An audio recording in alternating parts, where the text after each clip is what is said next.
All right, what's going on, guys? We are back with another Dokkan battle video, and today we're looking at hidden potential builds for the EZA'd LR Metal Cooler, as well as the EZA'd Super Saiyan duo of Goku and Vegeta. Now, I went ahead, I just got everything pulled up right here. You can see it from the jump, from the get-go. You can see exactly the way I have built out my Metal Cooler, because he's going to be the guy we're talking about first. He's the one that most people are going to actually really care about. I think out of the two, more so. So we'll look at him first, and we'll kind of go over exactly why I've built him the way that I have. Now, when it comes to hidden potential orbs, if you got more God equips, like you probably be able to build him a little bit more. I don't have a lot of God equips. I'm not very lucky with the Whis event. I run through it a lot, but I don't get very lucky with it. So I did throw in a gold, a God equip on him to kind of help out a little more with his dodge and defense and all that stuff. But let's, for a later time, let's go ahead, let's look at this boy, his details, and see exactly why I built him out the way that I have here on screen, as you can see. So the way he is, I've got him 11 additional, no crit, and 27 dodge. Again, a lot of that just based off of the hidden potential orbs that we do have there. But the reason I've built him out this way, let's go ahead and let's look at his details. So he does recover HP at the start of every turn. He's got good attack and defense. He's got good ki. He's already got this 50% chance to crit, as well as some damage reduction in there. And then for the first turn, he's going to have another 30% chance to crit. So having that base 50% crit right there already tells me you don't need to pump a lot of crit into this character. Now you can, right? He is designed to be more of a tankish style character for his team. So he can still do some really good damage as a tank, by the way. I don't know if you've already seen the video. We put out a video for him already. I've got the one for the duo done. That one will come out either later today or tomorrow, so look forward to that one too. But I mean, this dude crits all the time. Like, he crits everywhere. Even with just a 50% base, it's a flip of the coin, dude. I say if you're not getting 100% chance, you're basically flipping a coin, right? So at this point, I don't think he needs more crit. Now, can you build more crit on him if you really want to go that route? Absolutely you can. Absolutely you can. There is nothing that says don't put some crit on him. If you want to, I'd say throw in like a base crit, or, you know, if you want to throw a little bit in there from some of the hidden potential orbs, that's totally fine. The way I wanted to build this character out is he is a defensive tank. He is the defense character of the team. So I wanted to lean very heavily into that, where we've given him the additional defense equips. We've given him a dodge, given him more defense. It's just to really hone in the fact that he is meant to be a survival character. He is meant to really keep the team alive, and he does so very well. In my experience with him, in order to get his revive off, like, you really have to put him in harm's way to make it happen. And then after that, in order to, like, for the team to die, like, it's just almost impossible. Like, the team is so good, especially with this dude here, that it makes sense to me that you just build him to be even more defensive. Like, I don't know why you wouldn't, but again, as a defensive tank, he does do very well damage wise, which is also very incredible, right? So if we look at all this stuff here, so he's got all the damage reduction, he's got all that crit already built into his kit. That first turn, he's going to get additional attack boost, additional defense boost, so again, keep him alive a little bit longer. As we move down, let's talk about his revival skill. So his revive can be procced whenever he is KO'd, or if there's an ally that's KO'd, as long as a cooler is on the team, right? So the biggest thing here we're looking at is the fact that you want to get this revive off, because this does give you a full HP recovery, which is incredible, and it gets you all of this right here, which does include more attack, more defense. It gives you guard. That's where his guard does come in. It comes in after his revive, and then additional 50% damage reduction on that next attacking turn. So again, leaning very heavily into that defense factor of this character. So he's got the team basically survive mechanic with his revive. He's got the guard. He's got the extra defense. He does get the extra attack here, which is very good for, you know, if you want to do a couple of additionals in there, if you do want to add in some crit to really boost that chance, he will still hit very hard, which is awesome. Awesome. And then when activating his active skill, he gets that additional attack up by 350% temporarily, which again, if you got a little bit of crit built into him, could definitely help out there as well. But just for me and for the sake of like what his purpose is for the team in being that tank, being that survivability role, I want to lean very, very heavily into that with more dodge, more defense, something to kind of keep this character alive and to keep him around to help support the team a little bit more, right? So that is why I did this. That's why I think this is the best build for him personally. So that's my thoughts. Now, depending on what you guys think, make sure you let me know down below what you guys think for his personal build and what you guys think is best, how the way you guys built him, the way you guys are running him, drop it all down below. But until then, we're going to go ahead and jump over to the Super Saiyan Duo. So with these guys here, we'll go ahead and pull them up on both sides. As you can see, I've got their stuff pulled up here on the left-hand side, the way I've built them, as well as their additional details here on the right. So these guys, attack and defense 250. They've got a base 30% damage reduction. They get extra ki per ki sphere obtained, and they're going to launch initial attack with a 50% chance or a high chance to become a super.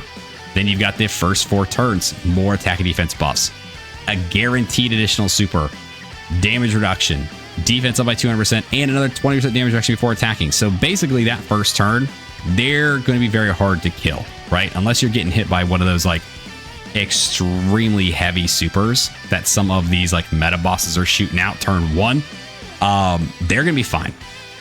So we want to look at this right here. The biggest thing is going to be their morale boost. Once they get the morale boost, they're going to grow exponentially, right? So on the next attacking turn, after performing 3 or more super attacks, and receiving 5 or more attacks in battle, or when 3 or more movie hero category allies are on the team starting from the 5th turn. So basically what they want to do supers and they want to get hit. That's the biggest things here in order to get this morale boost to really shoot them up. So a lot of people are going to lean more into the additional side. That's fine. I did the same thing. I lean into more additional because you want to get those 3 supers, right? You get their base super. You have a 50% chance here to get this super. Sometimes this is going to fail you. It does. And then you go into here, they're going to launch an additional super guaranteed for the first 4 turns. So there is your 3rd super, or if this fails, your 2nd super. Now, putting in some additional does kind of help out a little bit in case this does fail.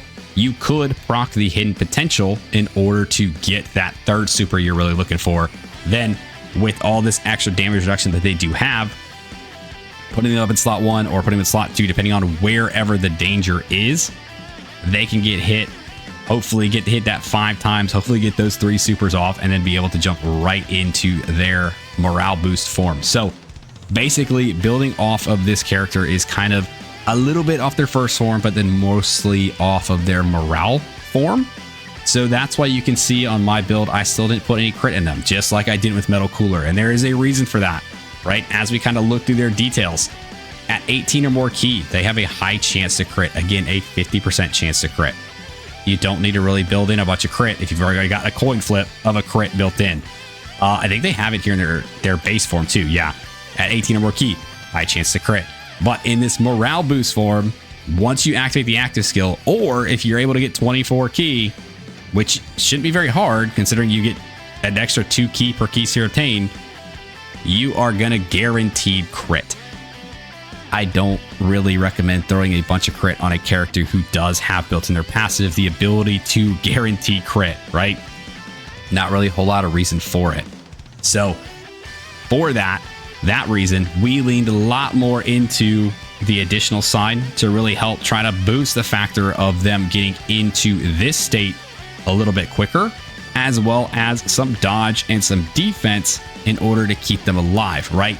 Now you don't, like, I guess they don't want a whole lot of dodge in the beginning because they do need to get hit. But there are, again, some of those heavy hitting bosses that will kill you. Now, them getting hit by normals is a lot better than them getting hit by supers. If you give yourself some dodge, you give yourself chances to dodge those supers. That's always my thought behind it. That's why I always, no matter what type of build I do for a character, whether they are full dodge or whether they are full crit, I will always put some sort of dodge, whether it's just a 3 dodge, whatever it may be, just to give the characters that little bit of survivability against some of those heavy hitting supers that we are seeing a lot more now from some of these bigger bosses, right?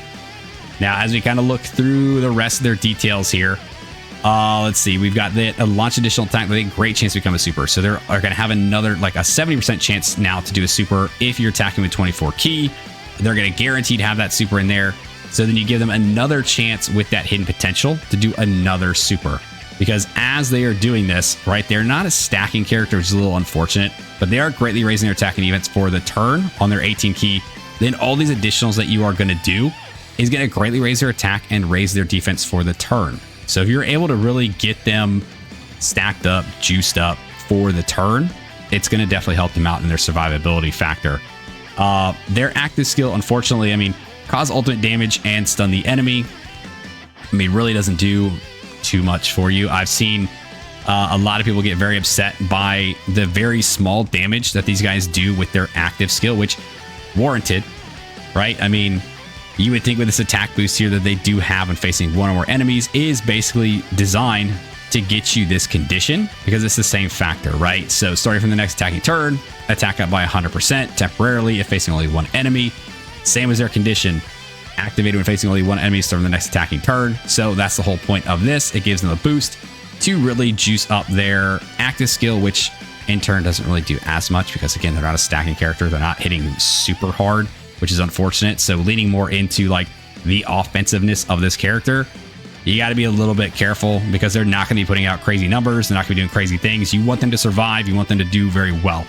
On the Movie Heroes team, they can slot in fine, but they aren't really like a necessity. So really like trying to get them survivability is the main factor here and the main point I'm trying to drive home here with these guys. So this is the way I've built them out. This is the way I recommend building them out. Obviously, the build with the hidden potential stuff can be a little different depending on the types of equips that you put on there. But overall, the fact that I'm looking at is to build a little bit more heavy on the additional as well as more so on the dodge side of the character or defensive side of the character in order to keep them alive. So these are the ways that I've built these characters out. These are the ways I've done it with these EZAs. They've proven to do very well for me so far. Metal Cooler, basically unstoppable. He is an unstoppable force. And then these guys have actually done very well every time I've run them. I've had really no issues with them. And again, like I said, this video is probably going to come out before their showcase video does just because of timing and the way that I'm doing stuff and the way YouTube is pissing me off. So this video is going to come out first. That's just the way it is.